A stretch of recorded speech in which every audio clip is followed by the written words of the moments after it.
Պարոն վարչապետ, ասեմ, որ այսօրվա ժամը 10-ի դրությամբ մենք ունենք 87,048 ապահովագրական գրանցված դեպք, այց, որից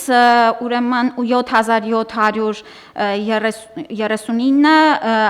ամբուլատոր այցեր են և 8612-ը հիվանդանոցային դեպքեր են։ Պետք է նշեմ, պարոն վարչապետ, որ մենք այս աճի տեմպը ըստ էության մեր ակնկալածի շրջանակներում է, մենք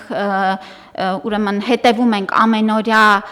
ուրեմն թե սպասարկված դեպքերի թվին, թե նաև փաստացի առաջացած քաղաքացիների, բուժաշխատողների, բժշկական կենտրոնների վարչական անձնակազմի կողմից մեր բոլոր բարձրացված հարցերին, ընթացիկ շտկումներ ենք իրականացնում, որ համակարգը ավելի մարդակենտրոն և ավելի քիչ պրոցեսներ իր մեջ ներառող լինի այս ճանապարհը, բայց ընդհանուր առմամբ, պարոն վարչապետ, նաև այցերը և հարցումներն ու մեր քաղաքացիների հետ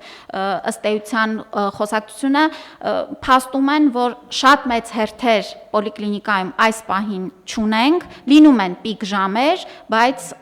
փորձառությունը ընդհանուր առմամբ դրական է, հիվանդանոցային օղակում առավել ևս մեր քաղաքացիները երբեմն զարմանում են, որ այո գործում է և նրանք ծառայությունը կստանան առանց վճարումներ իրականացնելու, քանի որ պետությունը իրենց ապահովագրավճարները վճարել է,